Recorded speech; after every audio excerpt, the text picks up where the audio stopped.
Hello and welcome to the Build with Bear Workshop. My name is Pat Baer and I'm here to build two model kits. I'm also here to hang out with all of you. And I'm going to start things off by throwing the Bear Cave, the Lego, the site, the tier 2 blue emote in the chat. If you are currently a subscriber, you can reply with those emotes. If you are not yet a subscriber, you can say hi. You can use other people's emotes. And if you feel like being a lurker, you can just go ahead and lurk. You don't have to say anything. It's a Thursday. It's early in 2026, but I'm excited to wrap up the RX 178 plus the FXA05D, which is the Super Gundam. The Defender plus the 178 equals this, and it's a good nonsense kit that we'll be finishing up. And then we're going to start the Wing Gundam Zero Real Grade. Hey, Lashbrook, the Wing Gundam Zero Real Grade is the expensive model kit that I bought with gift cards. It was voted on by people that was the thing I should start or I should buy, and it's already arrived. It is maybe the quickest turnaround we've had on one of these. Last year's took like a month because it was coming from Japan. It took a very long time to get that. And the year before, I feel like also took like a month. So this is a quick turnaround for us as far as getting started since I purchased it, because I did buy it from a seller in New York, so a company that sells stuff through Amazon. Sorry, I have a itch here that I just gotta get. It's driving me nuts. Anyway, we got that itch done. Hey, hi. If you're new, I'm Pat Baer. I build model kits and Lego sets, and it's a good time. Good times are had. We're going to go to the overhead camera. We're going to get into it. Here is what we are working on currently. I'm going to move my chair just a little bit here. This is the RX 178 plus the G Defender, and combined together, it becomes a Super Gundam. We built the G Defender. We're working on this kit here. We're going to finish the chest piece here. And then I am going to jump into working on the head after this, because the head has stickers and I want to get those stickers done as soon as possible, because I'm bad at stickers the longer we stream at night. You know, the deeper we get in, the worse I am at doing that. So let's just go ahead and knock that out of the park. I hope you're doing well. The agenda tonight: finish up this model kit, start the next model kit, and talk about some things and things. I've got some gaming news stuff to talk about because things are starting to happen. Some good, some not good at all. We got some bad happening in the world of video games. There were some not great things to talk about, unfortunately. But we will get into that. And then also, data. I have data to talk to you about. And that is just a thing for me that I like. I usually do this at the beginning of the year, and I just forgot to do it previously. Hey, Lord Crashington, welcome. But we're going to talk a little bit today, or this evening, about my channel analytics for YouTube.com. Now, of course, Twitch does the wrap up, and we talk about that. But this is more data focused, which I think will be good to be able to talk about here. Sorry, let me just figure this out. This goes in like this. All right, got that in. And then this goes here like that. Got that in. Looking good. And we are done with the chest. Yes, Lord Crashington, data is here. And Spot, the cat. They're both here. So, I had a big increase in viewership from the year 2024 to the year 2025. I had 93,000 views in the year, which is a lot here. We had a 189% increase. My watch time is up. My subscriber numbers are up. And my revenue was up from the previous year, which is awesome. That in general is has nothing to do with Pat Baer's Anime Club, which is a shame. Pat Baer's Anime Club is my baby. none of those videos do well. That is a video series that I love making, and I will continue to make. This year, I will hit 200 episodes of it, plus the non-numbered ones. Takes it, will be well over 200 episodes. I just love the damn thing, but it doesn't bring in views. They're long videos, and people that click on them don't watch the whole thing, and there's not as many people watching them as I would like. Let's panel line this while I talk. And that's just the reality of it, right? What did well for me was YouTube Shorts. YouTube Shorts get views, and most people watch a good chunk of my YouTube Shorts. Now, I can see that the percentages say that most people don't watch the full minute or 45 seconds or 50 seconds. Between 45 and 50 seconds are how they go, really. And some of them go the full, 58 seconds because I have to edit it, and I'm like, oh, fuck. Most people watch about half of it, and that generally isn't actually that most people watch half of it. It honestly is that most people watch 1.5.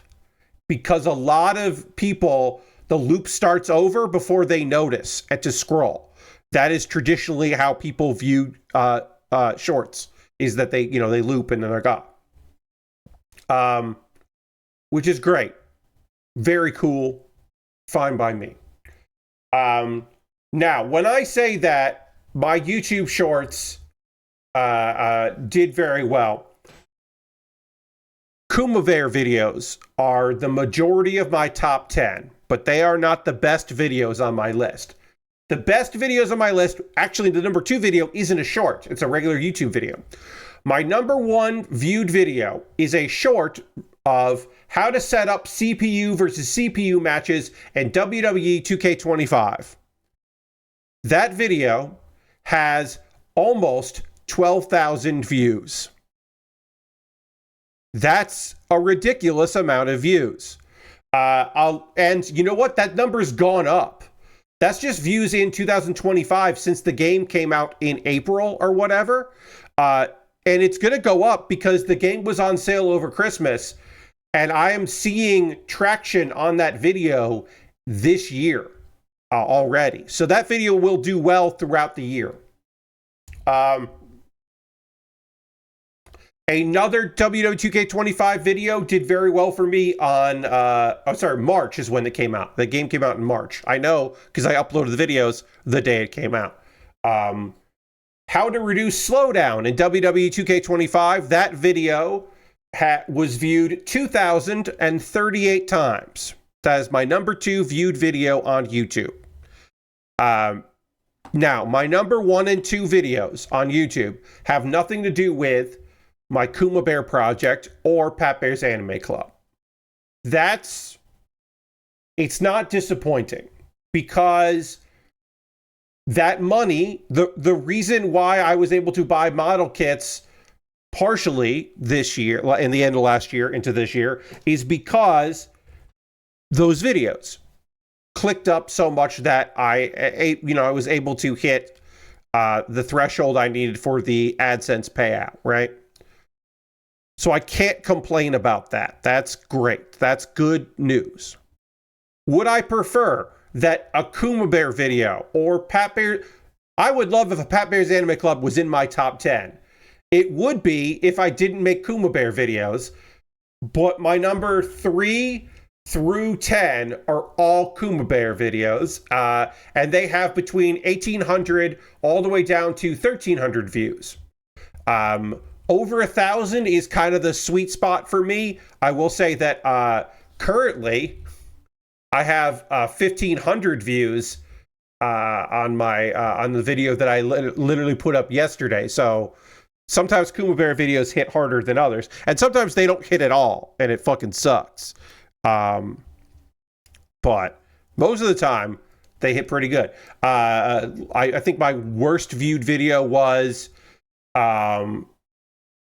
panty and stocking with garter belt. Did unbelievably poorly because of the words and the name of that anime. but I knew that, so it's okay.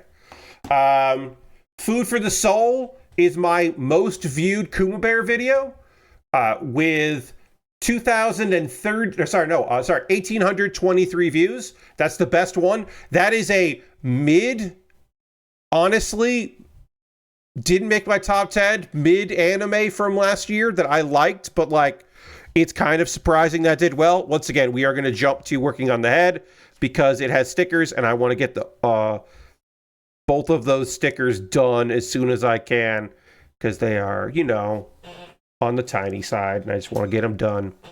B12 and A8. Get that done. Where are you? A8. Oh, you're over here. Okay.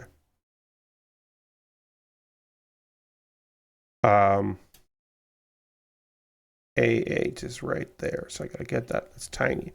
All right. Oh, I scrolled back up here. Okay. So, Food for the Soul did very well. My Isekai Life, which is, I want to say My Isekai Life is the only one of these that I couldn't find a good animated GIF of, like a high quality animated GIF, so it is a still image. And that's wild that one did so well. Here's a surprise, if I could talk about the data.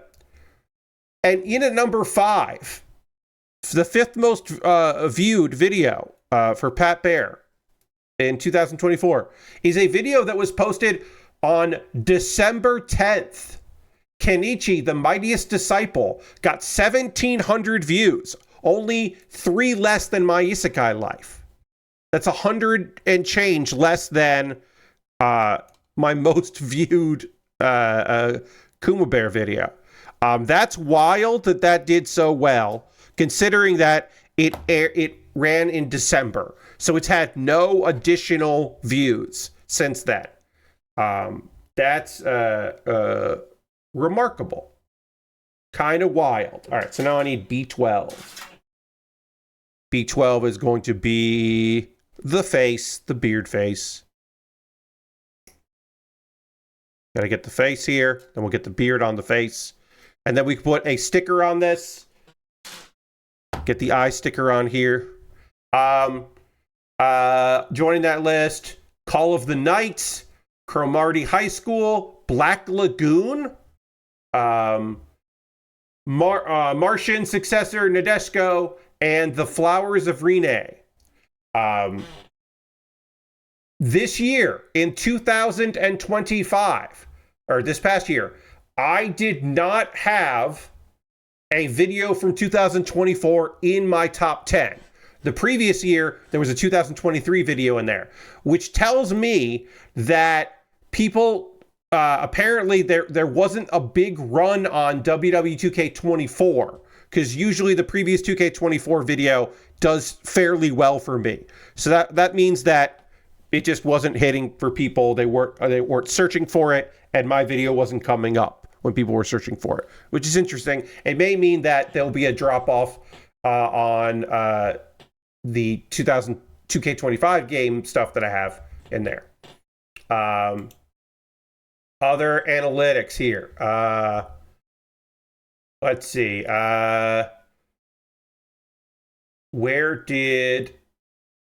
How far do I have to scroll for a Pat Baer's Anime Club? Is there any Pat Baer's Anime Club that did better than a Kuma Baer video? It doesn't seem like it. Okay, I'll say this. How to set up CPU versus CPU matches in WWE 2K23 is on my top, like, first page, or, you know, how many is that? I don't even know. When I look for more, the numbers go away, and I just have a list, so I don't know the number. But the top, like, 50 or whatever, I do have that. 2K25, the full video got 1,000 views. So the short did by a factor of 10 better than the full length video, which is interesting. Kuma Baer, the 2K23 video. Years and years ago, I uploaded a video 12 years ago now, my brother and me thank Travis for Travis. That is a clip from the podcast My Brother and Me, where Travis sings a song about thanking Travis for Travis. That clip was not on YouTube as far as I could find it, so I found it myself and put it up myself. And that video is still being watched. It got 225 views in the year 2025, 11 years after I uploaded it. That's pretty good. So that's still being watched in some capacity. Yeah, that's cool. Yeah, so none of Pat Bear's Anime Club did better than my worst performing Kuma Bears. I am sad to say that my worst performing Kuma Bear is one of the lowest ones was Orb on the Movements of the Earth, and Orb fucking rules. It's unbelievably devastating. I don't ever want to watch it again, but Orb is a phenomenal anime, and that got less views than almost everything. That really, that got under 200 views. Whereas, the best Kuma Bear did way better than that. And I guess, honestly, the worst performing videos of mine should be made clear that the worst performing videos of mine are the mailbag videos, which I totally understand why. I don't write in the title of those videos what the contents of the mailbag is. I just have a number. I could, if I wanted to, probably get some more views on those by just saying what I'm going to be talking about, like the unboxing. If I did the full unboxing and mentioned what it was, I could do better. But those videos are more like, hey, it's a thank you to the person or people who buy things for me to build on stream, and I don't need those videos to do numbers. Like, I don't need them to be big ticket view counts, So it's okay by me that they do all rights. Totally okay. Let's see.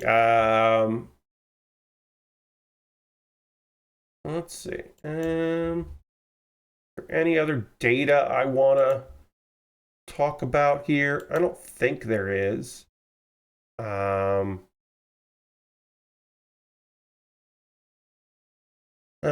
My everything is up from 2024, which is nice. I'm sitting at 1,405 subscribers, which is lovely. I am down to one YouTube member, which is a little disappointing. I wish that number would go up, but that's okay. There are not a lot of benefits to doing it, so it's not like I'm shocked that it doesn't do gangbusters. You get a video a week early, like a day early, you get one video, so it ain't the most incredible value add. Which one is which? Well, let's see. Is there any other data to mention here? I don't know.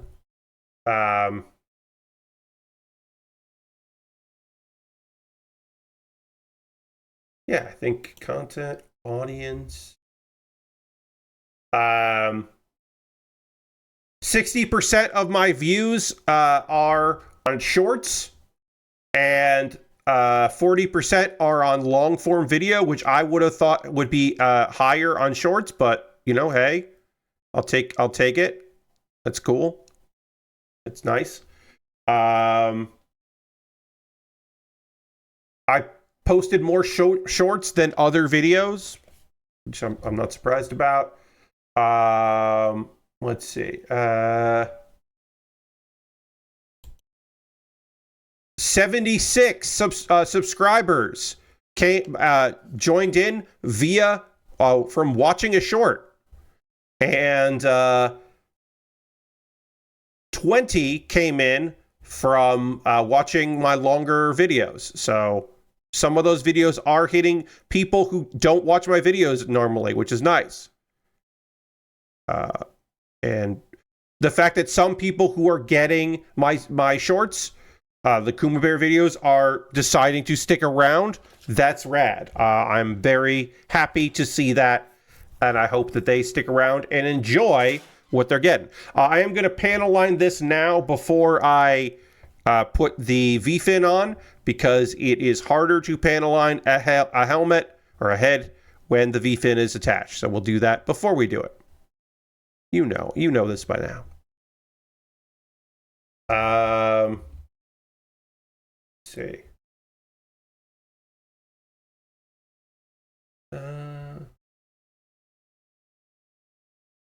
Excuse me. 43% of my viewers have in 2025 found me via YouTube search, which and 39% of viewers found me from shorts. So that means that that's on the one hand, that's rad, because it means that a lot of people are watching what I do because they are looking for something, and I am the answer to what they're looking for. That feels good. And then also, people are watching shorts on their feeds and seeing my videos, and they don't scroll past it. They actually watch the videos. That's good. 2.9% other YouTube features is subscribers get their feeds. That's bad. Now, that is a universal YouTube issue. They are de-emphasizing subscribers. That literally a recent change in how YouTube does stuff makes it harder to get to your subscription page. They are downplaying people watching the things that they subscribe to, which fucking sucks.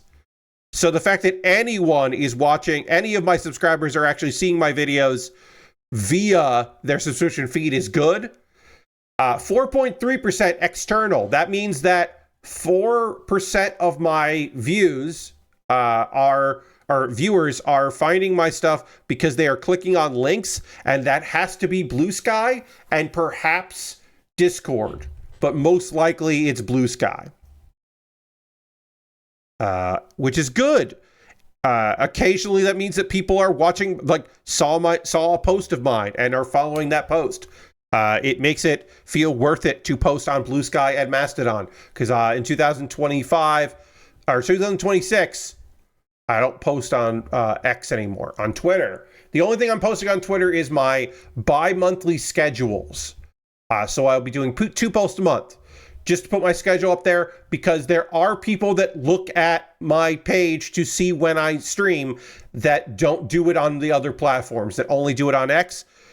So I am leaving it there. I get engagement. My monthly posts, or my bi-monthly posts of my schedule, get more, are the only thing on Twitter that get engagement at all. None of my regular posts were getting anything. I don't want to fucking be there. But I will post my schedule, because people do go to twitter.com/PatBear or x.com/PatBear or whatever and look for my name. So I will keep that, because hopefully some people will find me and maybe they'll follow me on other platforms. Browse feature is 2.2%. That is from the homepage or home screen, the subscription feed, and other browsing features. 2% of my views come from homepage, home screen, subscription feed, and other browsing features. That's fucking awful. That means very few people who subscribe to me are watching the videos that I make, and I don't like that.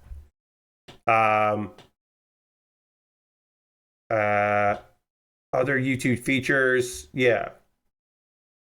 Partner promotions or the dashboard.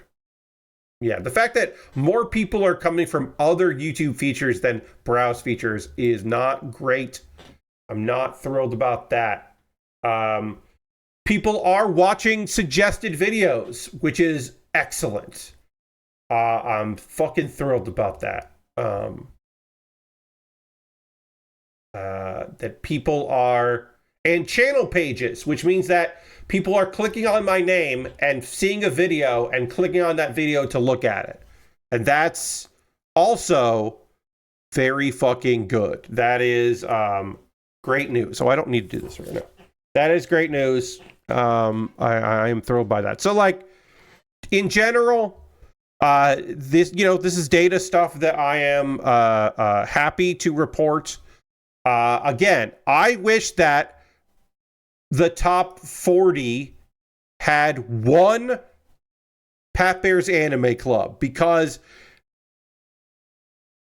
some of the Pat Bear's Anime Club videos take a long time to make. Some of them don't, right? Like the next one that I'm going to make, the next episode of Pat Bear's Anime Club, which is going to be just me talking about all the Isekai that's out this season, and if I'm going to watch them, if I'm going to maybe watch them, and if I'm not going to watch them. The only prep time that takes is looking at an AniChart page and then finding a, like, honestly, sometimes now kind of difficult job of finding a video or finding an image, a widescreen image of the thing, to then post that widescreen image. Like that, unfortunately, right now takes a while to do. Why does this look like so high up? Something's wrong here. I think this might be too high. I think this is up too high. This is like in a weird position. All right, let me get the head done here. I think I got to open up this chest. I think I did something wrong here. So I got to see if I can fix this. Put this on too. Sometimes the this V-fin piece. Yeah, all right, great. All right, so the V-fin's on. Everything's looking good there. I feel like this is too high here, so I'm going to do a little disassembly here. Yeah, I think this is just too high.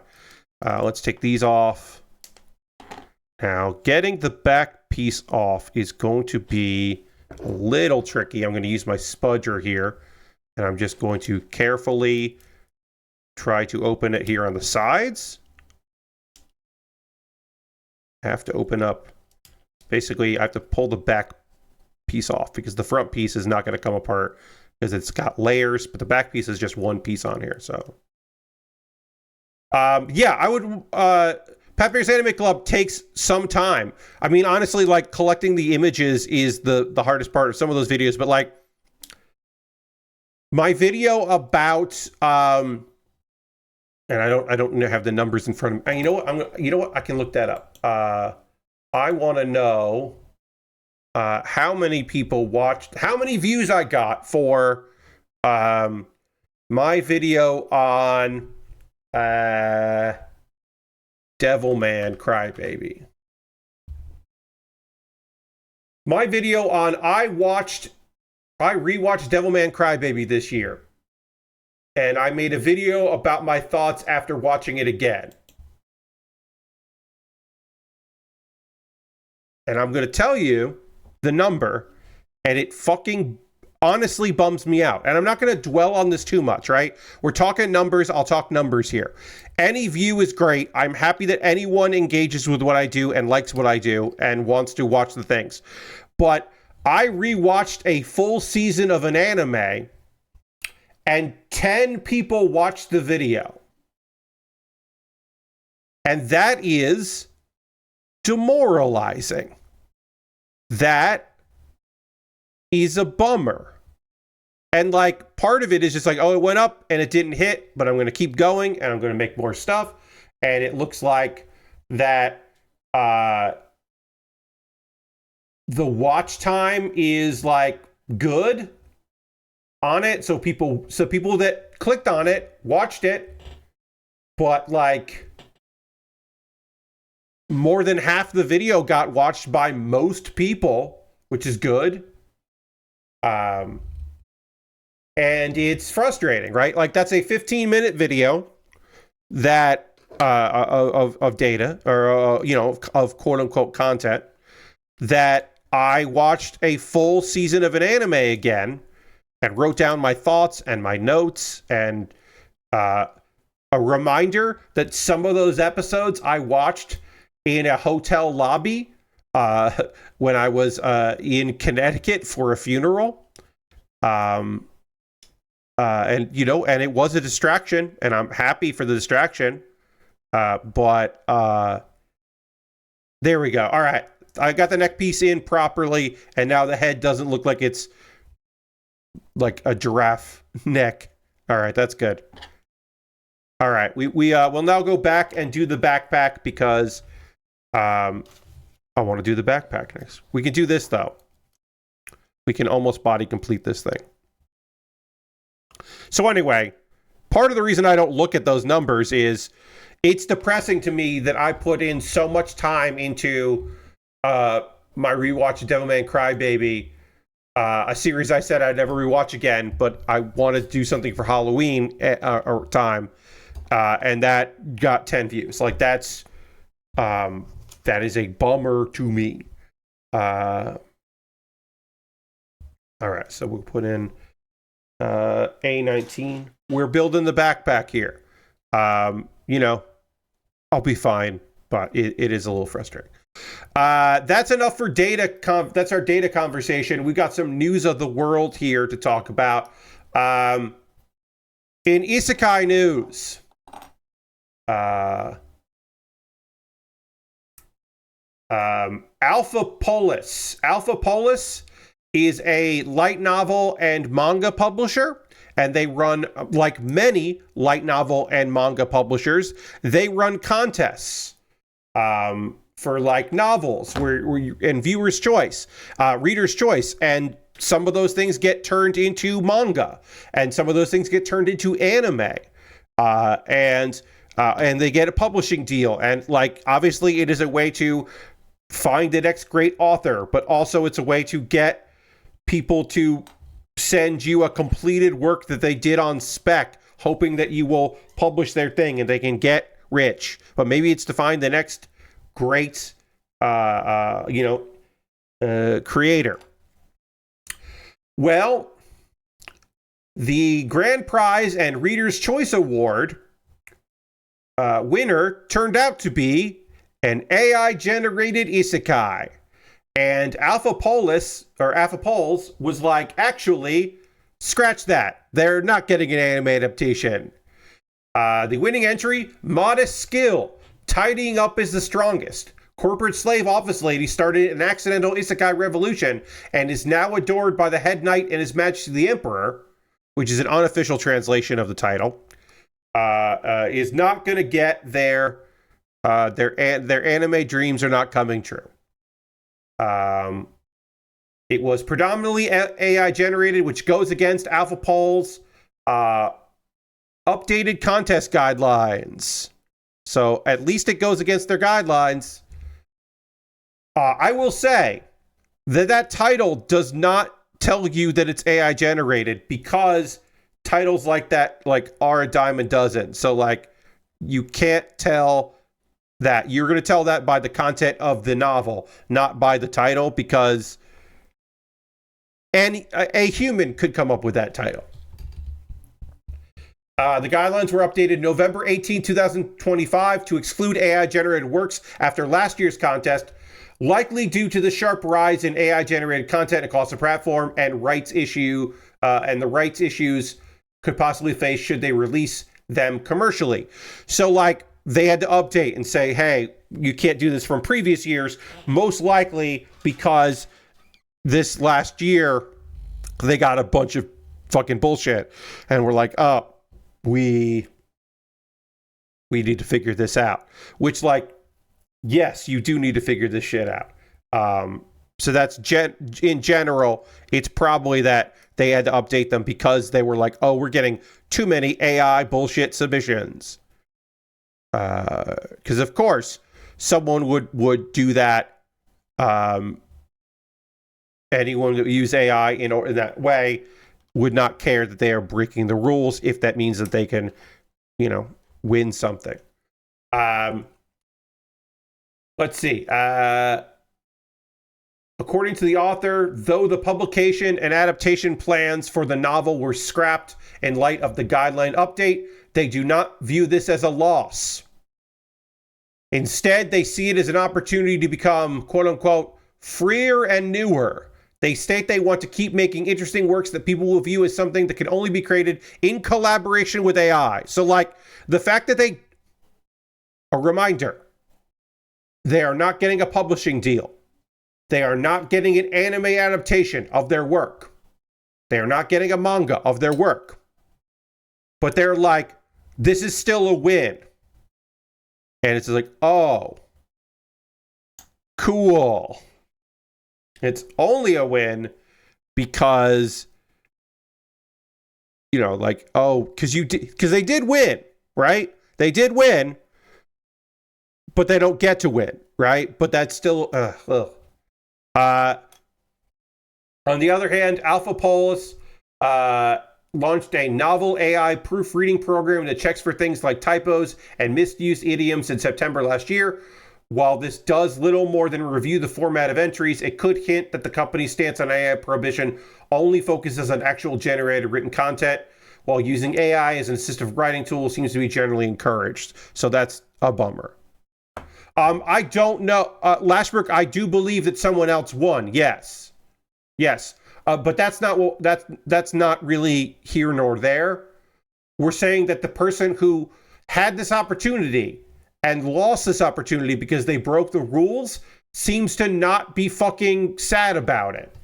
They consider it a moral victory, I guess, because they still at one point won the contest with their AI dumb shit.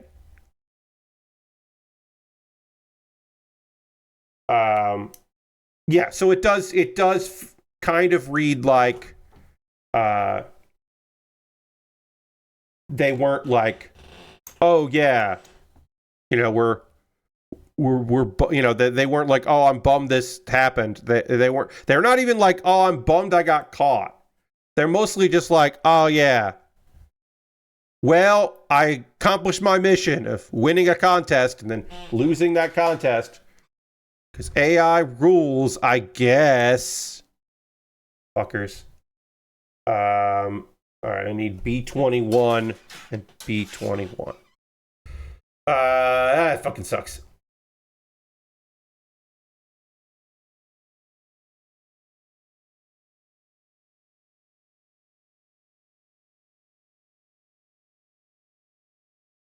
Also, it does bum me out that Automaton Media, the people that wrote this article, that a number of comments on this are like, if it's good, who cares? Which is like, fuck off. The people that care are people that don't want to get sued because AI steals from people. The data on which this was written is shit that was stolen.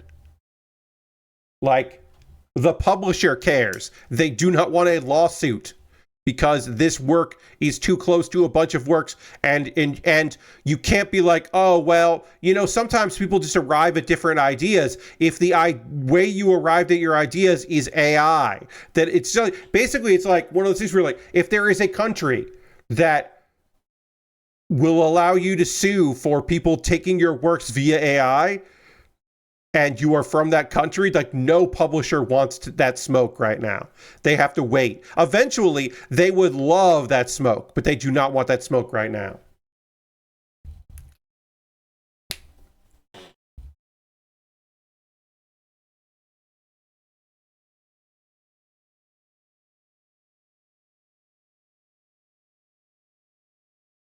I do appreciate this comment, and we'll leave this story on this. There's so much content out there that you can't read it all in your lifetime. We don't need AI to copy other stories for us. We are capable of doing that ourselves. People will say nothing is new, but at one point it was new. If AI takes over, there really won't ever be anything new. There's no point in polluting creative spaces with generated content. It defeats the purpose of getting people to be creative. Yeah, there you go. At least there was somebody in the comments of Automaton Media, who have a comment section on their articles. Come on. Come on. Get that shit out of here. What are we doing? What are we doing with comments? Come on. Come on. No need for that.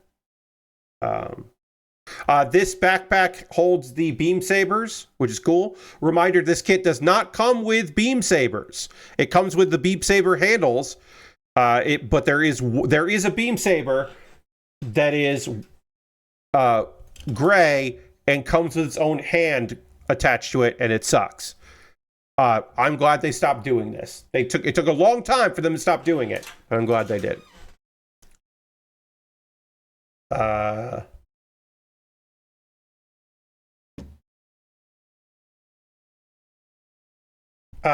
couple good gaming news. Let's do some good gaming news stories.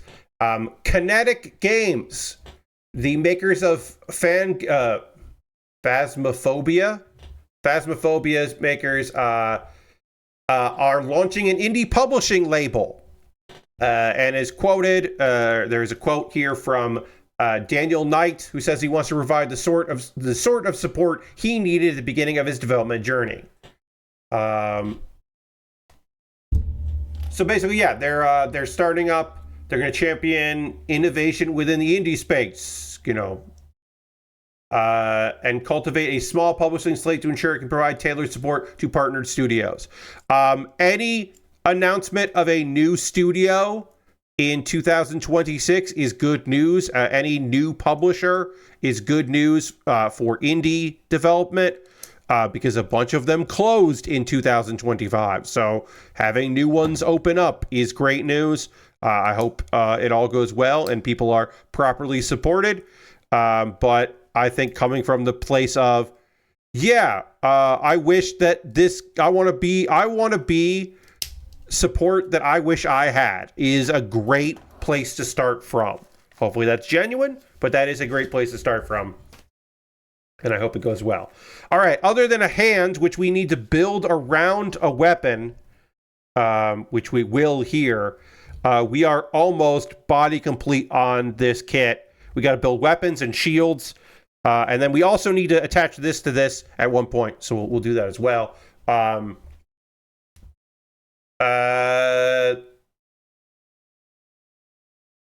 Yeah. That's good news. We'd like to see that.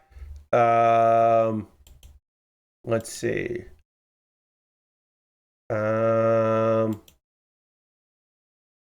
The DICE Award nominations are out.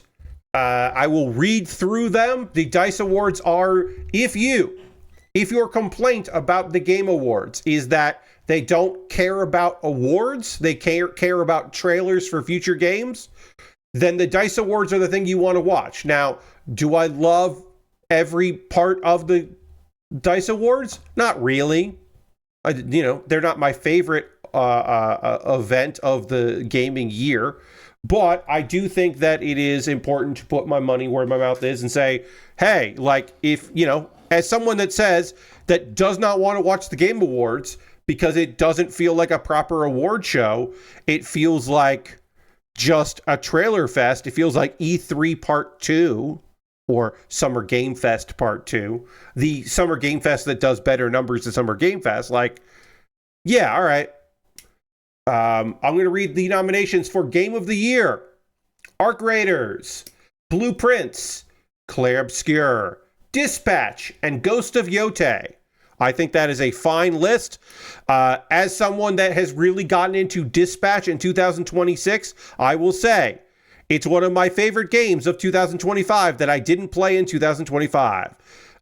Dispatch is great. Outstanding Achievement in Game Direction, Blueprints, Clair Obscur, Ghost of Yotei, Hades 2, and Kingdom Come Deliverance 2, which is interesting to be on the list. Outstanding Achievement in Game Design, Arc Raiders, Blueprints, Hades 2, Kingdom Come, and which I don't know anything about. But I do know that Tiny Cactus Studio worked on There's an umlaut on one of the O's, so it might be pronounced differently than but it's Oh. But again, it might be pronounced differently. That umlaut might be doing some heavy lifting. Outstanding achievement in art direction. Claire Obscure. Death Stranding 2. Makes a lot of sense there. Dispatch. I mean, it's just a cartoon. It is literally, they were trying to make a cartoon and then they made this. They had the studio. It's a video game because they had the studio ready to make it when plans fell through for the animation. And so they just made the thing. Legitimately, like that's the whole thing. Oh, this is the wrong piece here. Sorry. Knocking things over here. I need this piece here. Ghost of Yote and the Midnight Walk. All fine art direction. Outstanding achievement for an independent game. Baby Steps. See, I would put Baby Steps in game design myself. But yeah, Baby Steps, Blueprints, Consume Me. Nice to see Consume Me get a nomination. Despelote and Dispatch. Obviously, my favorite games of 2025 are not on this list, but I would not expect them to be on this list, so it's okay. But yeah, I just, in general, don't expect my games like, I'm not expecting to see the things that I really dug end up on Game of the Year lists like that, or award show lists, I should say. Okay, so what's happening here? There it is.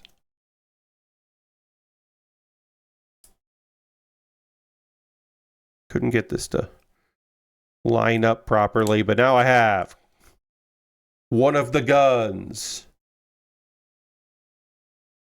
And there's a gun there. And then we'll build. You know what? We'll build the hands and put the gun on there now, and then we'll do the rest of that later. We need C8 and B2. Yeah, so that's cool. Congratulations to all those nominated for the DICE Awards. That's very cool. I have a really fucking unfortunate update. You may remember that I talked about on a previous stream that Ubisoft Halifax unionized back in December. They finally unionized. They had been before 61 of the 72 people that worked there joined. They joined a union back in December. That studio is closing. Weeks after they officially unionized. They say it is not a union-busting effort, but it's part of their years-long cost-cutting initiative. So they have a statement saying, over the past 24 months, Ubisoft has undertaken company-wide actions to streamline operations, improve efficiency, and reduce costs, which is all fine, except you closed a studio weeks after they unionized. As part of this, Ubisoft made the difficult decision to close its Halifax studio. 71 provisions will be affected. We are committed to supporting all impacted team members during this transition with resources, including comprehensive service packages and additional career assistance. If they had gotten a union contract, those conditions would have improved. They would have had better severance packages and career assistance if, they had had a union contract before you fired all of them. Even if this was always the plan, and hey, we're going to wait till calendar 2026 to do this. It's still part of our, it's still part of our 2025 on the books, and this is all part of the plan. Ooh, well, they unionized. That doesn't matter because we have other stuff we need to do. Like, even if that's fucking true, you're going to get fucking sued. Like, right? Like, the only thing that is obvious to me is that they ran the numbers and said whatever lawsuit we are getting for this does not matter. Whatever money we pay is going to be less than if we have to do union contracts for the studio that we want to just close. We'll just close the studio instead of laying off 61 of the 71 people. We'll just close. Like, they just made the call to close the studio. And it fucking sucks. There was a statement by the CWA Canada, which is the union that they are part of, the larger union. They will pursue every legal recourse to defend union members, say its timing of the Halifax closure raises many questions that we do not yet have the answers. We will pursue every legal recourse to ensure the rights of these workers are respected and not infringed in any way.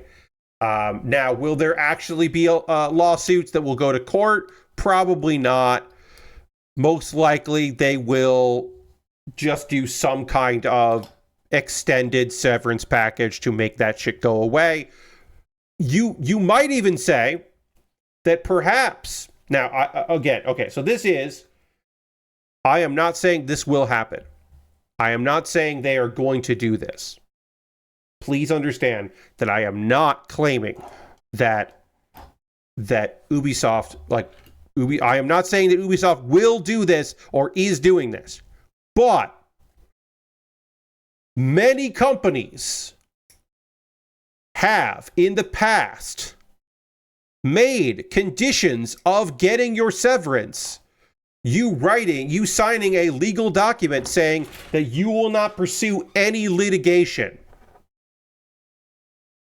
And so a group effort to combat that has to happen where nobody signs so that everyone can sue, with the expectation that you will then win a lawsuit and get paid what you deserve plus, or they will settle because your group action causes them to flinch and they are terrified of what you have just said.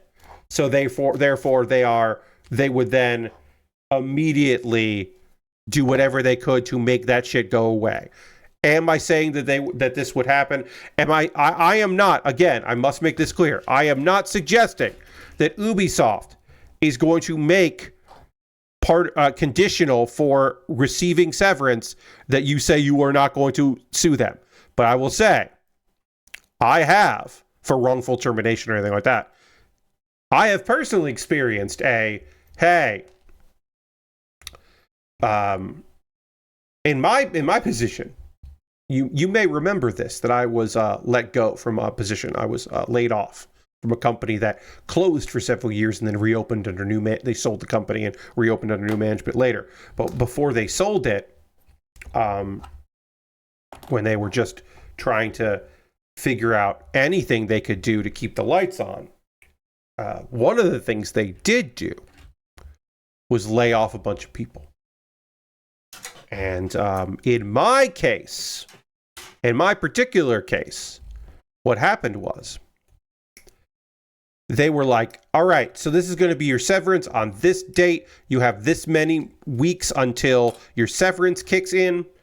And they did not say, I did not have to prove that sign an affidavit that I wasn't going to sue them or any for wrongful termination or anything like that. I didn't have to do any of that stuff. But what I did have to agree to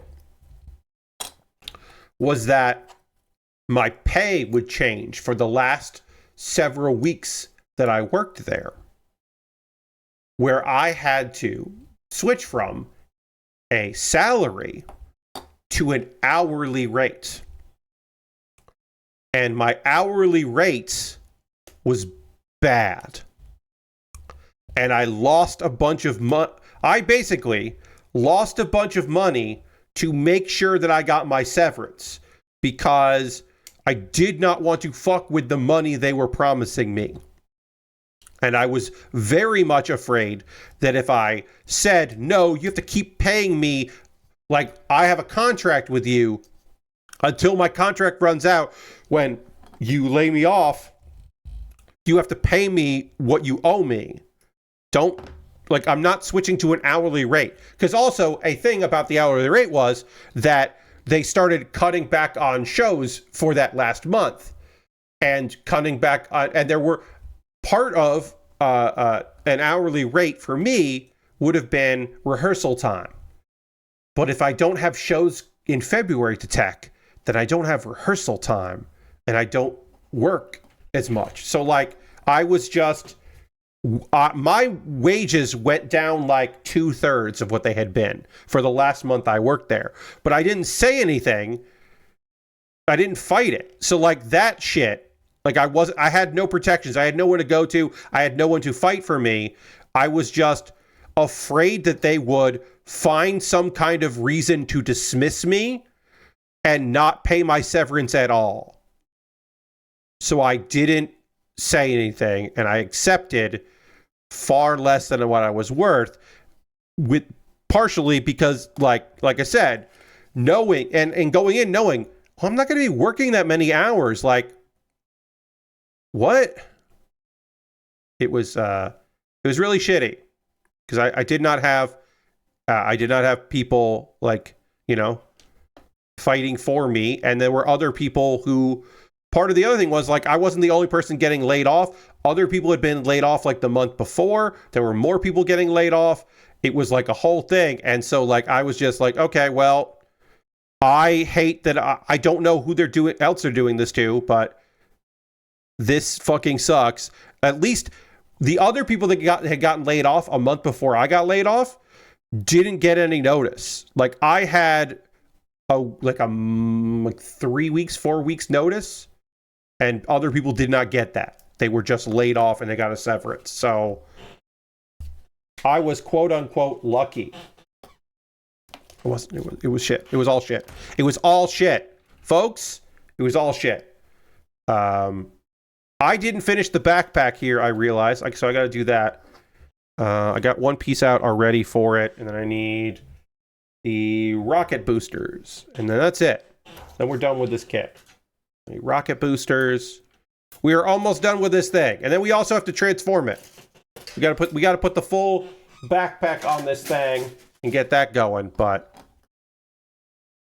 oh wait, how does the shield go on? Shit, I didn't. Oh, there's a piece there. Hold on, I messed up. Hold on. I gotta go to the pre-screen. I gotta go pick up. I missed a piece that I need to get, and so I will get that, and then be good here. All right. Okay. Getting what I need. Getting what I need. This is what I need. This is not what I need. Hold on, I'll be back. All right. Okay, coming back. Here we go. Okay, sorry about that. I thought I was done with this sprue, and I wasn't. There's one more piece that needs to go on here. Then I'm done with this sprue. Yeah. Now I'm done with that sprue. Oops. I'm all discombobulated here. Okay, sorry about that. This goes on this, and that goes on like that, and this goes like this. All right, so we'll finish this here, and then we will take some photos after the pause for the cause, and do the back. We'll finish the backpack here, and get the get our whole thing on here. But yeah, I didn't put the rockets on. I fucked up. So, hey, in You Reap What You Sow news, people are not fucking playing Splitgate Arena Reloaded. You may remember Splitgate Arena Reloaded as Splitgate 2. Before they were like, actually, we're pulling this game back because we fucked up on this and we fucked up on this, and we had a guy say make FPS great again and all kinds of dumb shit, and people are mad at us, and also people don't like our game. because we kind of abandoned Splitgate to make this one, and then there were a bunch of fucked up microtransactions in our game after we talked shit about microtransactions, and we talked shit about other FPS games, and then people were like, but then you have a bunch of bullshit, and they blamed like developers for it. They tried to throw other people under the bus and said like, oh, we didn't know that was happening. Well, we'll fix that. And a bunch of other bullshit. No one's fucking playing their game. After 5 months away, the game was re-released early last month. And at the time of writing this Kotaku story, which was posted yesterday, there were 160,000 people playing on Steam playing Arc Raiders. There were almost 600,000 people playing PUBG Battlegrounds. People are still fucking really loving PUBG. Splitgate, which is also free. Splitgate Arena Reloaded, on the 7th at one point when they had those numbers, had 556 people playing it. And apparently it peaked pretty recently at 1,000 people, which is the best numbers they've had since Christmas. And it relaunched on December 4th.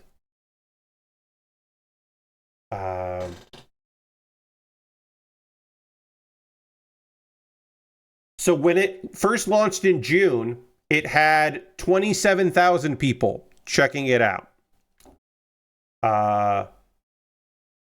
And when it relaunched, its peak relaunch, which was the beginning of December, was 2,200 people.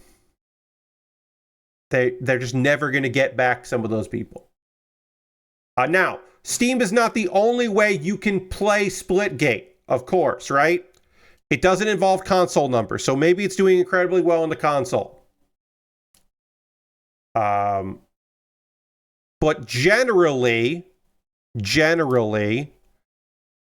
PC is going to be where the majority of people playing the game are going to be. They're going to be on that version and not on a different version. And again, I can't, nobody can say for sure, oh yeah, well definitely nobody's fucking playing this game, but it really seems like nobody's fucking playing this goddamn game. It really seems like they just fucked up. And again, a large portion of how they fucked up was by not doing it at all, really. And then again, they hurt themselves in so many ways. But really, one of the main things they hurt themselves on is the second game doesn't feel great to play compared to the first game. They got rid of a lot of the stuff that people liked about it, which was, a shooter that had Portal shit in it.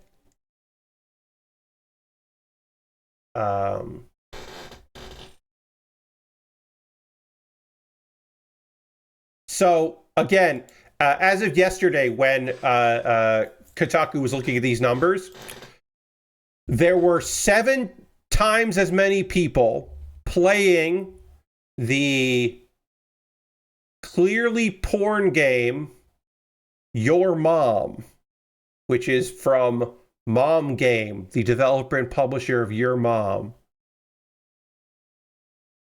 So yeah, they had a lot more people are playing a video game called Your Mom than are playing on that one day than we're playing that.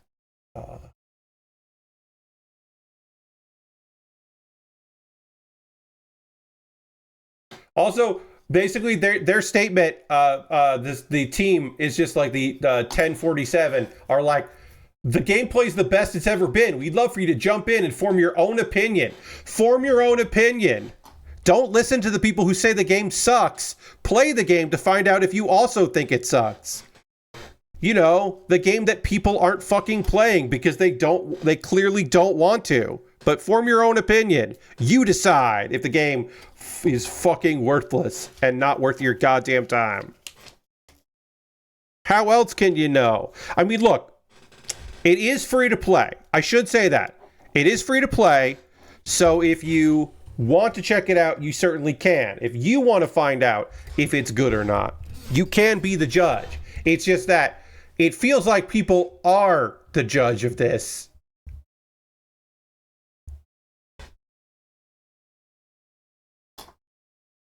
Also, that statement was not a press release. That statement was because people on Reddit were talking about how no one is playing this game. It was a response to Reddit people making fun of the game.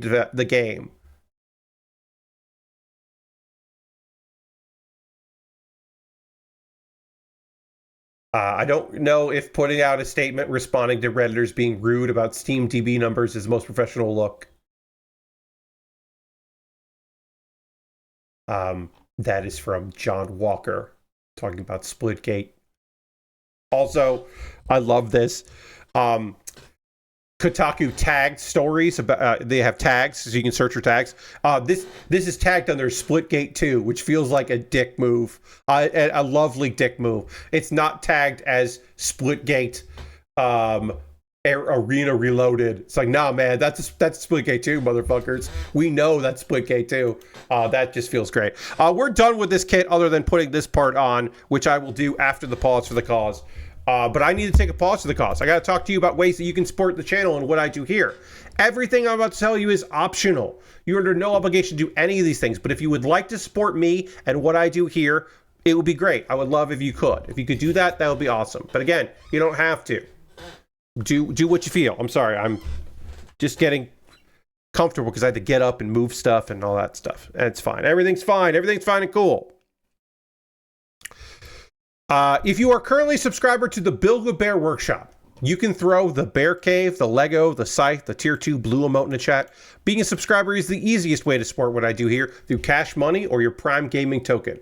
If you have Amazon Prime, you can link that with your Twitch. You get Twitch Prime, you get a token you can use for anybody. If you want to use that token for your friend Pat, that would be great. I would love that. If you want to use Cash Money, you could do that. You want to gift a sub to somebody in the community, you could do that as well.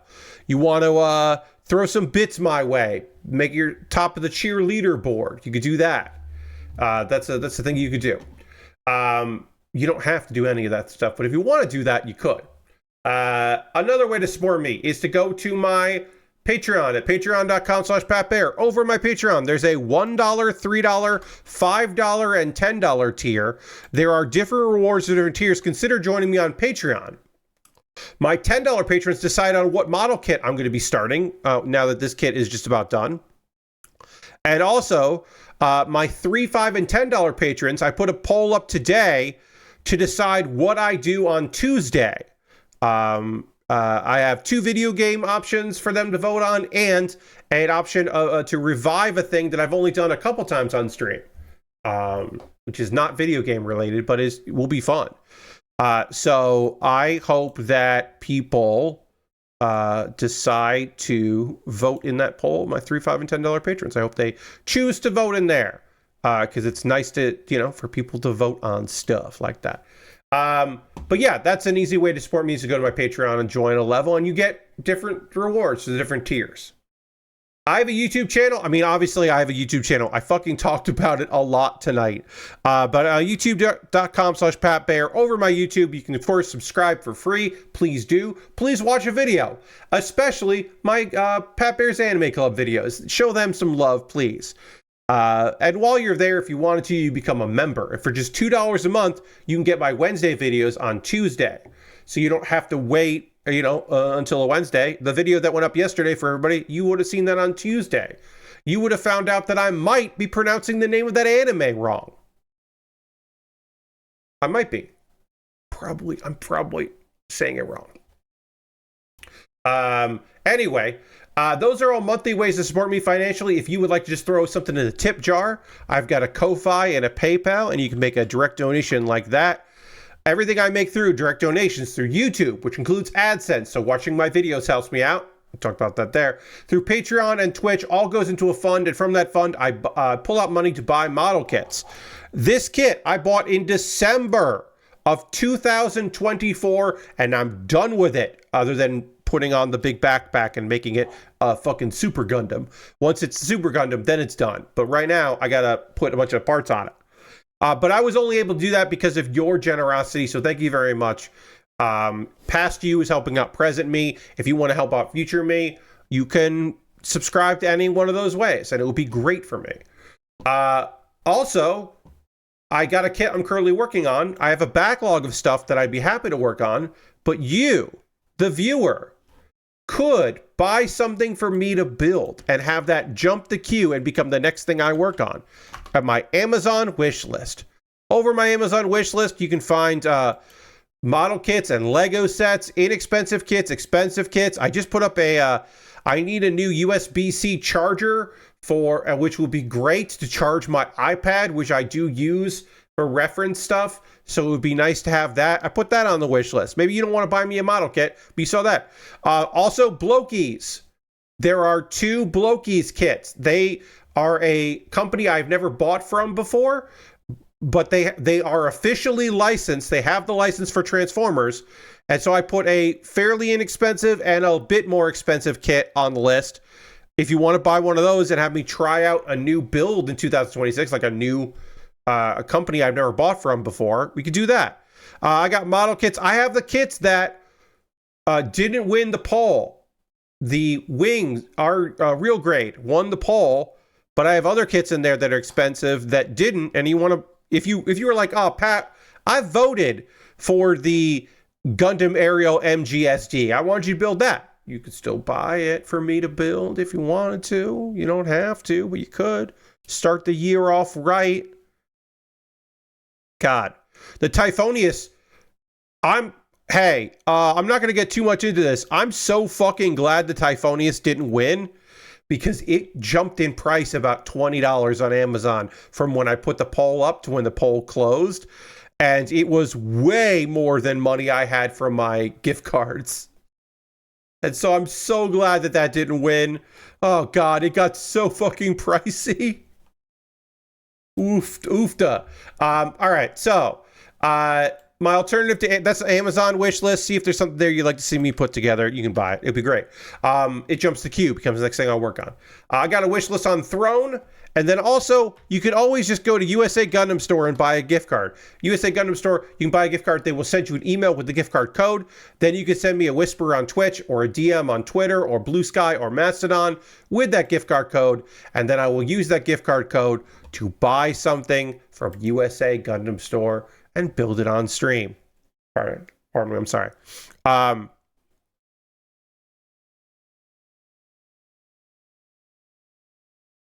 Let's see. Oh. Wild. Okay, sorry. A crazy thing.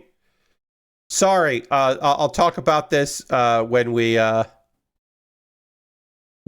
get back out of the pause for the cause, but I just saw a wild thing on Blue Sky that I want to chat about because it's fucking cool. Anyway, those are all ways to support me financially. If you just want to, if you want to join my Discord, we'd love to have you in the Discord. Please come hang out in the Discord. It's great. It'd be awesome. It would be awesome to have you there. Pat Bear's Anime Club. The most recent episode of Pat Bear's Anime Club is my look at the fall 2025 season and my preview of the now happening winter 2026 season. It is a long video. I would love it if you check that video out.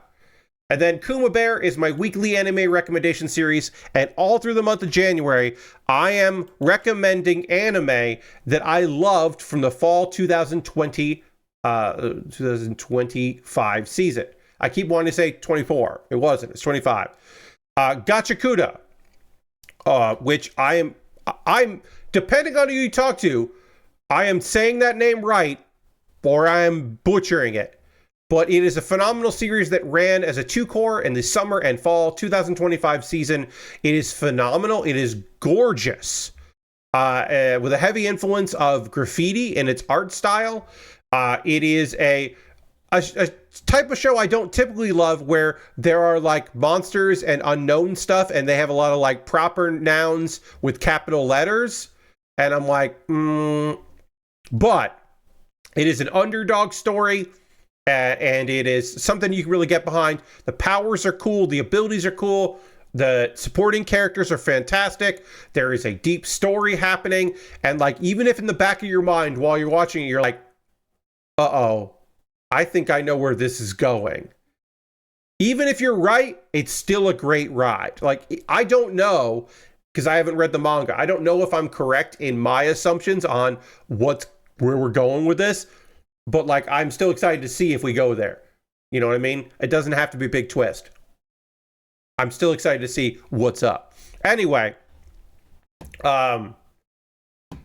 that's all I have to recommend there. I am going to drink some water. We are going to go to the overhead camera. We're going to finish this thing and transform it. And then I'm going to talk about 2 anime that I watched the first episodes of. And we'll get into that in a moment. But first, we'll dramatically transition to the overhead camera right now.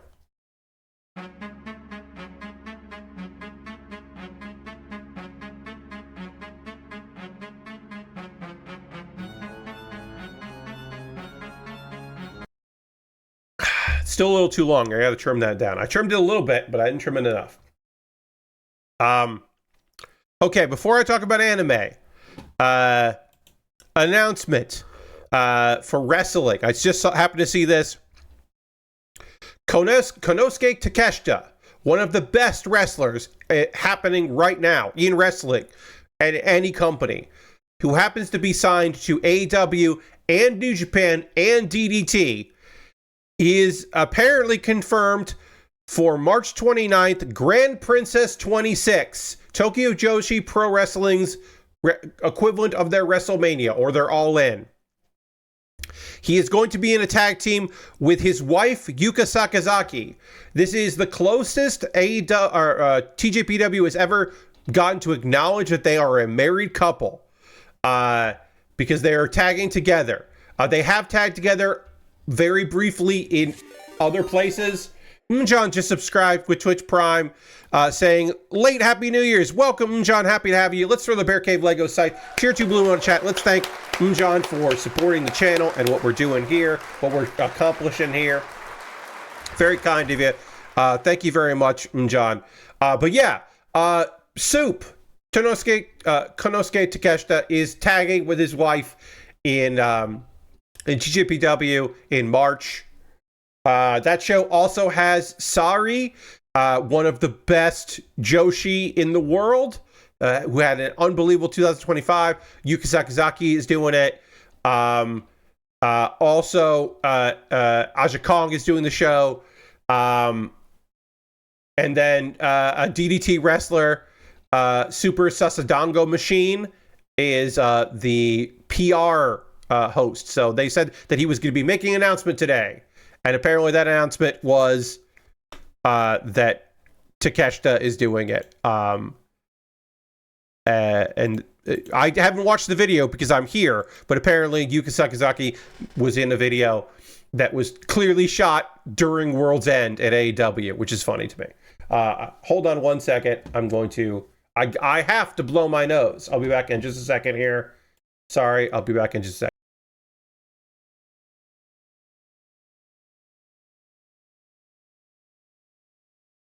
All right, coming back. Sorry about that. I'm back. Okay, so I have anime to talk about. You know what? I'm going to wait on talking about anime for a second here. I'm going to instead get this completed because this might be annoying. I don't know if it's going to be annoying, but it might be annoying. So we'll take okay, these rockets just fucking fall out. So I'm just going to take them off. They just fall out. It's fine. So we'll put this down here like this. We got to take this piece off. We'll take that off. And then I don't know what they want me to do here, but they want to put these in forward like this. Okay, so these go forward instead of back. These go forward. This is going to be annoying. Maybe annoying. Maybe it won't be annoying. So then this has to do a big transformation. These let's see, this is gonna go like, I have to turn, but I don't know. Doesn't feel like these turn. Doesn't feel like those. Oh, sorry, that's not the thing that turns. These go like this. These go like this. And then these are the ones that turn. Like this. And then this has to go out. Oops, this.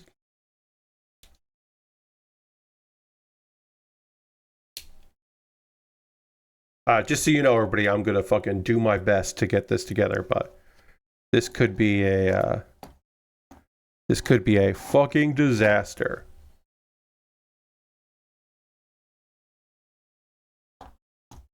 And then there's a peg here.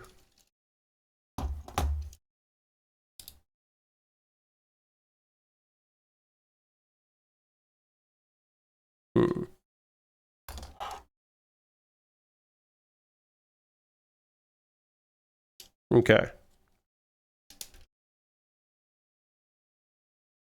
All right.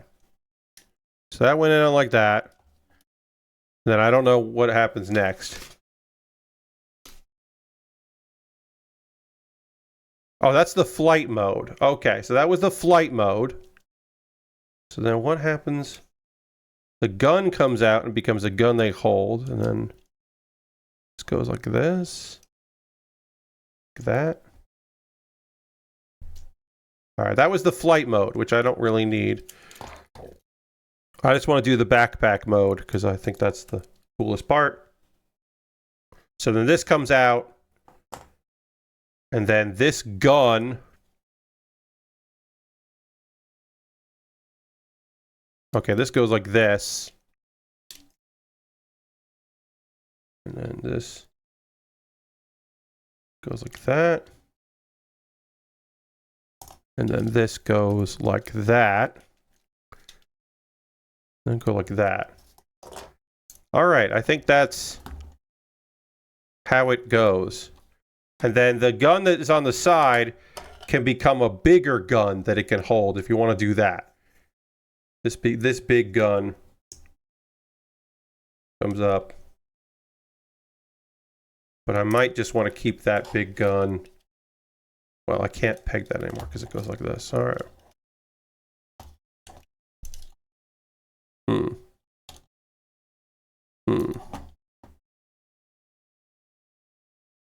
Maybe I do want to have.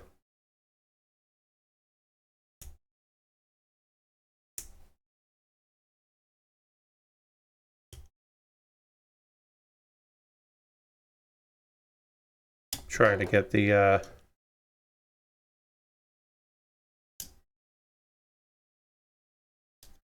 handle to come down here. I'll just put it. We'll just hold the gun there. All right, this is the Super Gundam. It's I think I don't know. It's cool. I love it. And then we got the little cockpit thing here. Put that there. Got some weapons. This is a good weird kit. I do appreciate this good weird kit. Oh yeah, this goes there. Yeah. It's good and weird, and I like it. I like the Super Gundam a lot. I'm glad that we built it on stream. This kit was sitting in my backlog again since 2024, so I'm glad that I can finally say that this kit has been assembled. It was worth it. We did it, everybody. Congratulations. I'm going to take a photo of it, and then we're going to start working on a real grade.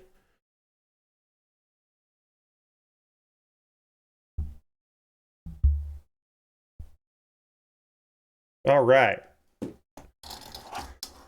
Let's start working a real game. And let's talk about 2 anime that I watched. Fucking wild here. This is some wild shit.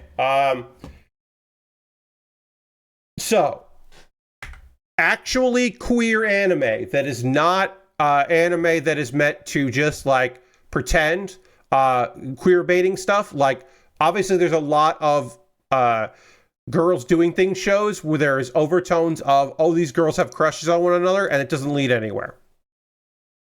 These two shows I'm about to talk about here are not that. They are queer. They are categorized in their manga or light novel versions as BL, boys love. They are written that men are dating other men. Now, one of them is explicitly a love story, and the other one is a guy hanging out with a lot of other guys, and it's a slow burn. But they are unequivocally gay stories, gay men stories.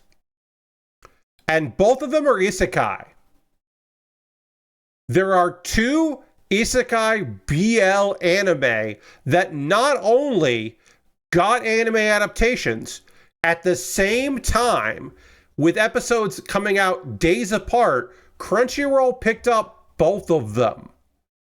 It's kind of fucking wild.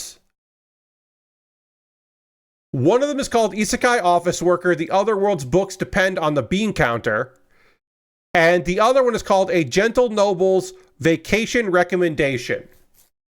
And they are both gay as hell. Now, I should also say that Part-Time Torturer is maybe queer, but that one is probably just queer baiting.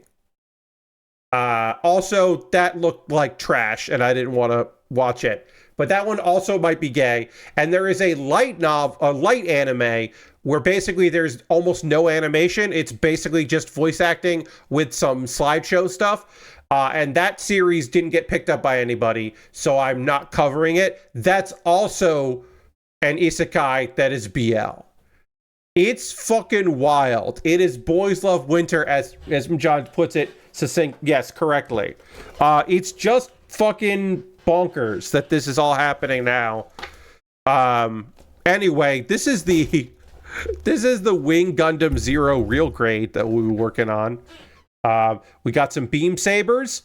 It's a real grade. There are no poly caps on this. This is going to be an endeavor of a build that I am excited about because I like a real grade. This is the most modern real grade I've worked on. B is parts. B generally, if you remember real grades from like 10 years ago, there would be these like skeletal frames that were almost like polycaps, but like bigger pieces. That's not in this kit. Which is good because those inner frames were sometimes bad. So that's not in this case. So I assume that this is just going to be layers. It looks like there will be some undergating, which sucks, but like is necessary for this level of detail. If you've never worked on a real grade, this is basically, also there's a lot of fucking text here and good photos. And they use the grayscale here. But you can see anywhere there's these little dots, and then it shouldn't autofocus, but it is autofocusing, or white balancing. Anywhere you see these little dots, like those are nubbins that need to come off. Those are undergating. I'm going to be complaining about undergating a lot. Also, this kit starts with the feet, and I think that's neat. I didn't mean for that to rhyme. Lots of English here, lots of explanations about what's going on.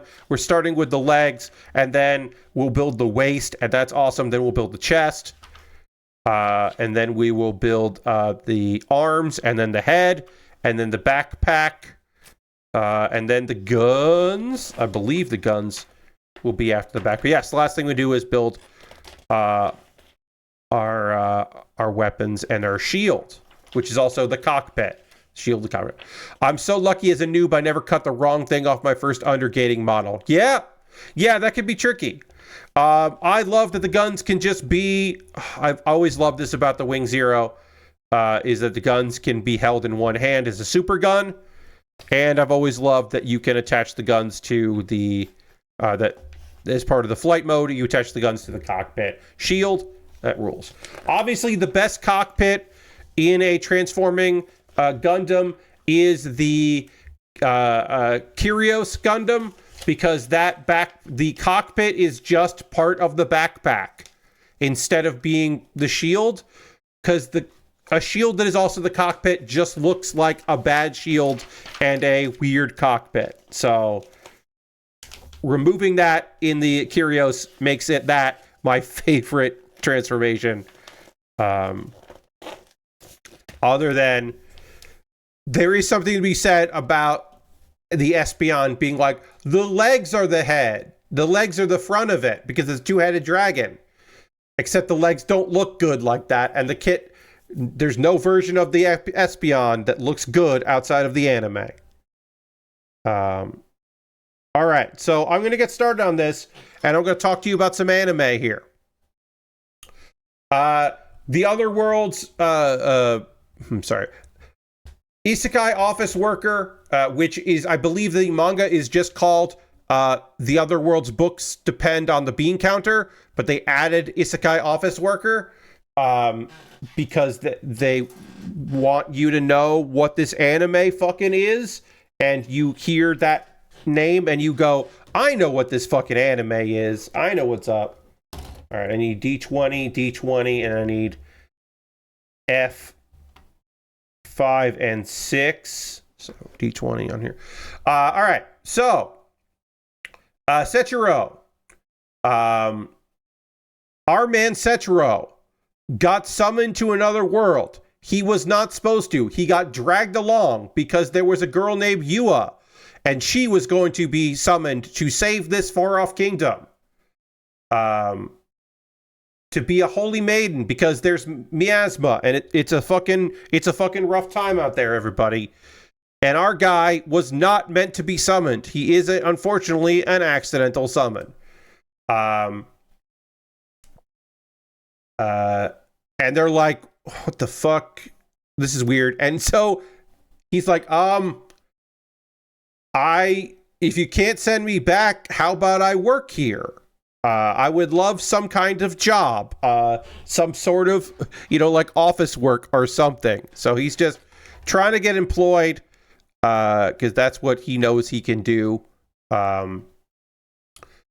So he gets employed in the Royal Accounting Department under Helmet, who is his boss, his coworker Norbert, and Commander Arish. Commander Arish there.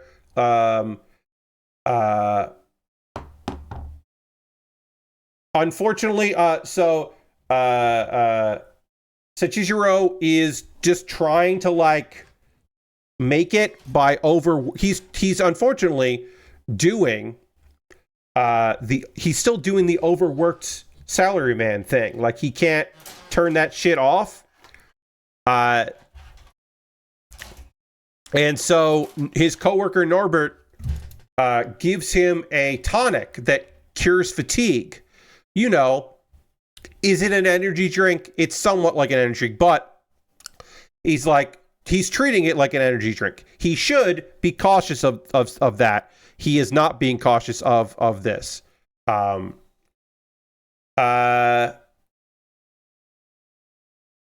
Apparently, Yua, the girl that was supposed to be summoned, is like, hey, the prince doesn't trust you.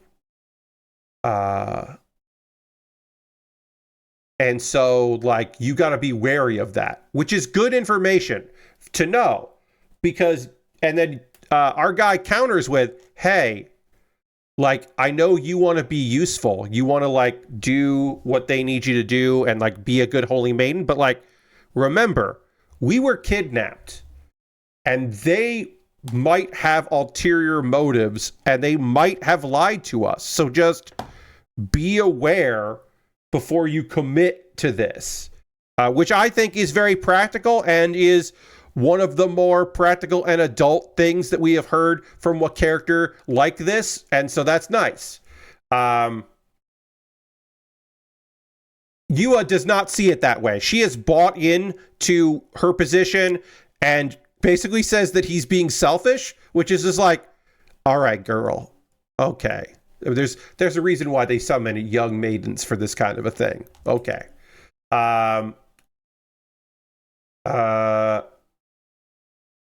Apparently, he's being not only watched by the prince, he's being watched by the prime minister.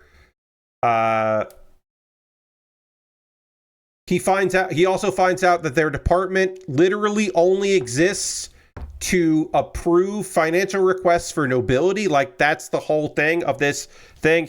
They're just there to approve things. And so he starts, I'm sorry, there's a glare on this that is difficult here, so my apologies. So he starts just rejecting shit. He starts looking at them, and like the ones that are obviously sorry, get this on here. Okay. I'm looking ahead to make sure that I am connecting these properly, because I bet this will be a pain in the ass to fix if I fuck up. So put that there, and then this has to go this. So basically, he just starts rejecting the obvious fraudulent requests. And then the vice commander is worried that the princess is too naive about and doesn't understand that the prime minister is like going to use her. So our guy Sichiro finds that the fraud is funded by tax money that is supposed to pay for defenses against miasma. The thing that they summoned this girl, the thing that is the reason why he got accidentally summoned, is the miasma, and they're fucking stealing money from the taxpayers that is supposed to be fighting that for a bunch of bullshit. So apparently, because the miasma only appears every once in a while, they're just like, yeah, it's slush funds. It's easy to steal from.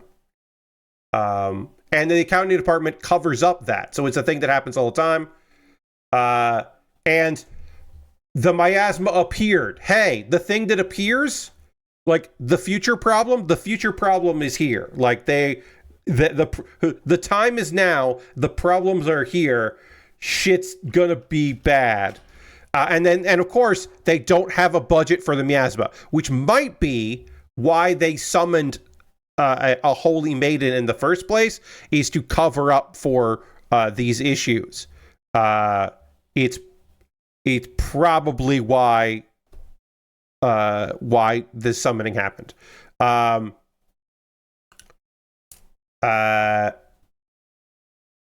The prime minister is forced to admit there is a financial crisis, and therefore our guy gets promoted to assistant director. And then apparently he has been relying on the tonics that he was given by his coworker, and then experienced chest pains. And Arish, who is the commander, finds him collapsed on the street, and will look after him. And hey, I don't have to tell you that this is a BL story, and that you can maybe make some assumptions on what is going to happen from here vis-a-vis the very handsome man who finds our main character and is who is in trouble health-wise. You may be able to understand where this could go slowly over some time. So far, we are just building. Could I have guessed that this was a BL from the fact that all of these men are very handsome and our main character isn't Yua, the girl? Our main character is a guy?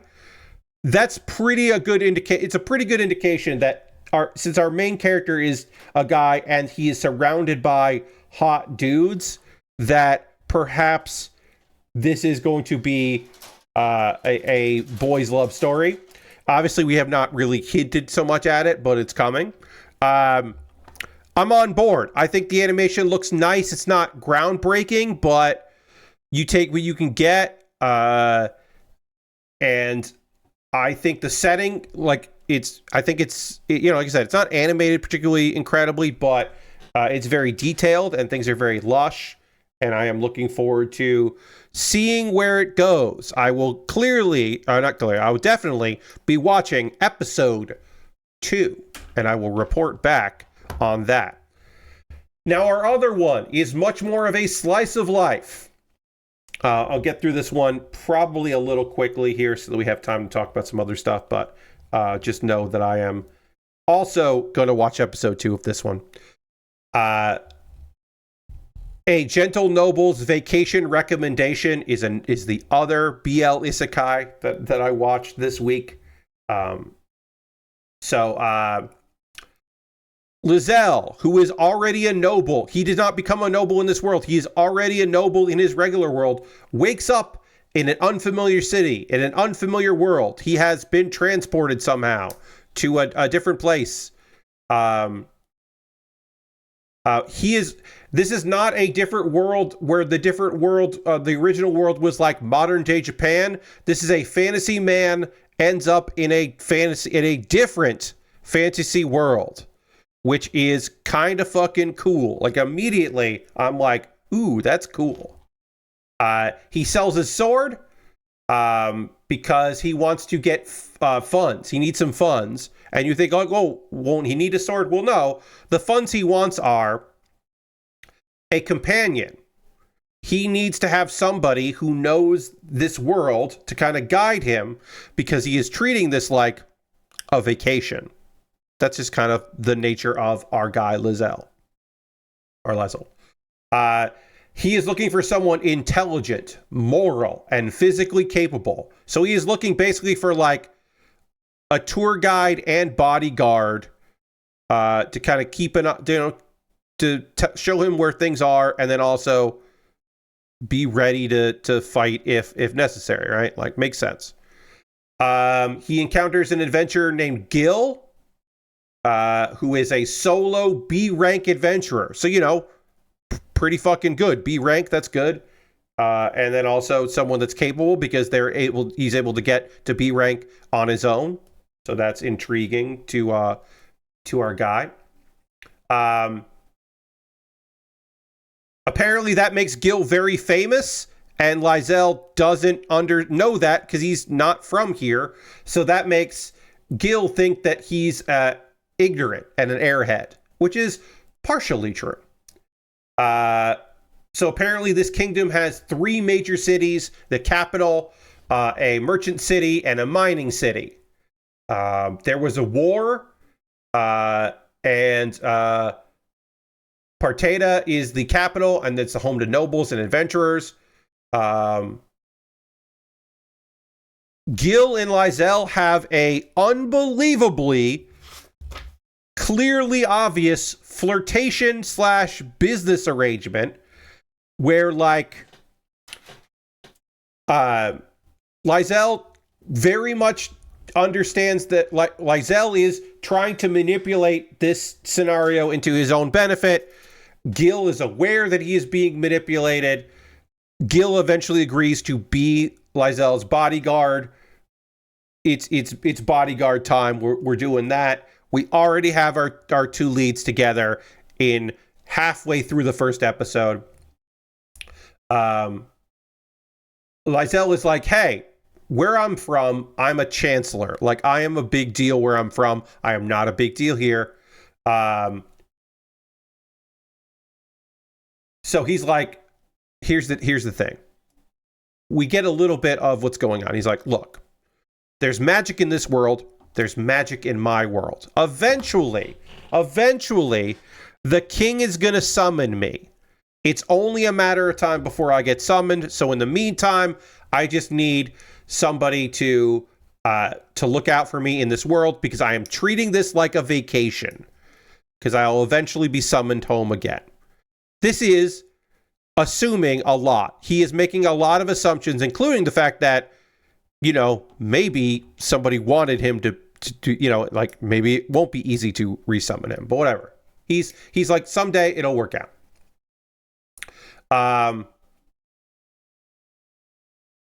So he's like, okay, I'm just going to become an adventurer that sounds fun. This is a fun thing to do on my vacation. So he signs up to be an adventurer, and we meet another handsome man whose name is literally Stud. His name is Stud. And he works at the guild, and he is suspicious of Lysel, because nobles can't become adventurers. But even though he has the air of nobility, he's not a noble. What's up? Something's weird. So he's like, well, I'll make you, even though he's clearly capable, he's like, I'm going to make you F rank because I can't prove that you're a noble, because he's not. So he's F rank. And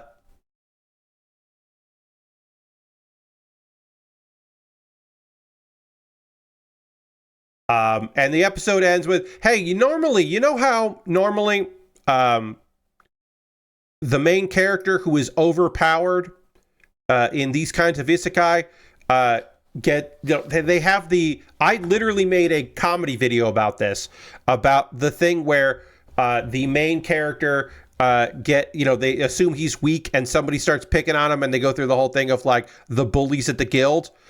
That doesn't happen to Lysel. This scene is happening a little differently. It is Gil. Our guy Gil gets insulted for not joining a party and being a solo adventurer. The inciting incident is Gil being insulted and Lysel being fucking furious that the guy he has picked out to be his chaperone is being insulted. And so Lysel just basically taunts this dude into making a move, and then Gil dispatches the guy. And both Stud and Gil are confused about why Lysel was so clearly upset about Gil being insulted. And we don't know why, except perhaps he's like, this is the guy that he chose, and you don't insult the guy he chose. We don't know yet. This one is so what was I saying? Just like any other kind of romance anime, there are different kinds of BL, different kinds of gay anime, right? Of course there are, right? Of course there are going to be different sorts of gay anime. Because because of course it's not a monolith, right? In this particular case, RBL here is very fucking obvious and on the nose. It is just unbelievably pretty people hanging out. Now, is it going to be really slow before you find out how any of these characters feel about one another, or each other, or in general, or what their orientations are, or what their vibe is? Yeah, I think it's going to take a little while before we get there, right? Which is fine. It's just going to be like an adventure with pretty men having a good time being together on the road. Whereas Isekai Office Worker feels like, and I don't know, but it feels like we are watching a slow burn romance take place, right? It really feels like that. I am not gonna take a photo of I have made no progress on this real grade because I can't even get these leg parts to snap together properly. And so I might have done something weird here. I don't know, but I can't get these leg pieces, the top leg pieces here, to connect. I know that there's undergating, but I feel like I got all that undergating off. But I can't get... The only thing I think of is I built part of this leg wrong. It does this, which it needs to do for the flight mode. So it's got to be able to move.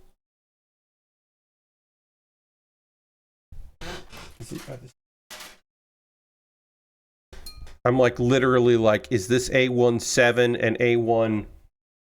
Yeah, these are 6 and 7. And then other parts go on top of it. But yeah, we'll come back to this on on Saturday, which will be the next stream. Anyway, these are two very different queer stories, two different gay stories, and I like both of them so far. They've got different vibes to them. I am excited to see how both of them are, and both of them go. You know what? I might not have gotten all the undergate off at the bottom of this. Yeah. I realize now.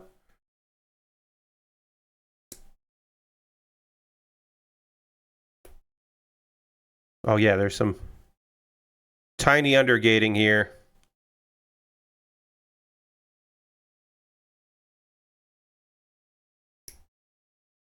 Okay. So if I do that, and then I do this, we'll go a little long tonight because I want to get something done on this, because this is gonna be a long process otherwise. All right, I do this, and then this is just supposed to fit like right here. It should just slide on, and it's not. And so I'm like, all right, well, what if I do the top part first? That goes in like that, and then I could press this here and see where it doesn't want to connect. There, oh, there it is.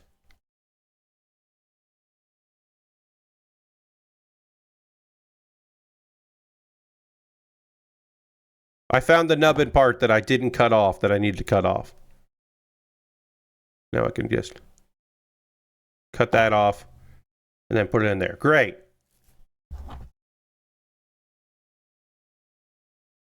I am going to have this issue consistently on with undergating, where I'm just like, all right, what part does this need? Like, what part did I not cut? What part needs to get trimmed here? Especially on the stuff where it's just like not obvious.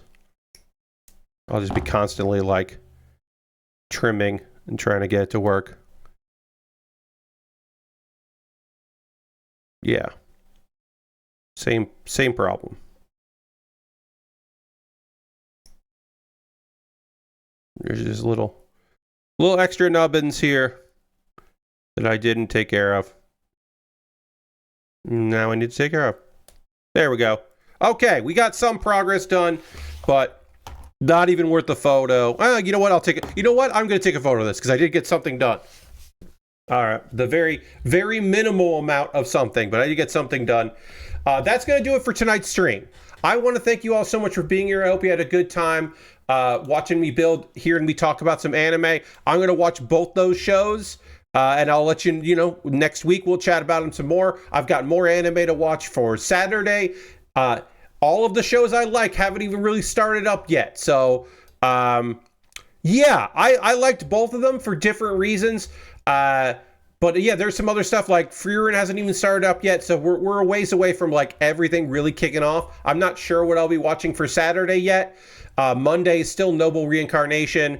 There is another show that started that I might pick up and just review on Mondays called Easygoing Territory Defense by the Optimistic Lord, because that's just a fun isekai. Or no, that's a banish. It's not even isekai. It's a fun banish series, so I might just watch that one because it's fun and talk about that on Mondays with another isekai. I don't know.